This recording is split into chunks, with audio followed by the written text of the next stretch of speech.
साधारणतः 1,50,000 हेक्टरवर आंबा इथे लागतो अशी माहिती मी घेतलेली आहे। इथे पत्रकार बंधू आहेत, ते करेक्शन करतील काही चूक असेल तर। 1,19,287 हेक्टरवर काजू लागवड इथे होते। त्यानंतर 5,556 हेक्टरवर नारळ उपलब्ध आहे। असे नारळ, काजू आणि आंबा याच भागात लागणार, पिकणार, इथेच उत्पादन होणार असं वातावरण असताना तुम्हाला इथेच हा मिलिटरी इंडस्ट्रियल कॉम्प्लेक्सचा प्रोजेक्ट का पाहिजे याच्याबद्दलचं उत्तर उदय सामंत साहेबांनी दिलं पाहिजे।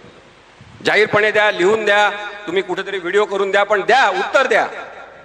इथेच करायला पाहिजे असं काय आहे? तुम्ही रत्नागिरीचे उद्योगमंत्री आहे का? तुम्ही रत्नागिरीचे उद्योगमंत्री आहात का? नाही, तुम्ही महाराष्ट्राचे उद्योगमंत्री आहात।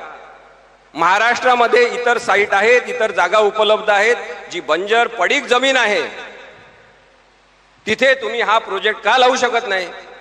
इथेच तुम्हाला हा प्रोजेक्ट का पाहिजे? निसर्गरम्य वातावरणामध्ये मराठवाड्यामध्ये जा, विदर्भामध्ये जा, रोजगार द्यायचा, तिकडच्या लोकांना द्या। नेहमी रत्नागिरीच्या लोकांना रोजगार द्यायचा असं म्हणून भिकारी करण्याची जी स्पर्धा लागलेली आहे, त्याच्या विरुद्ध ही परिषद, त्याच्या विरुद्ध आपण जमलेलो आहोत।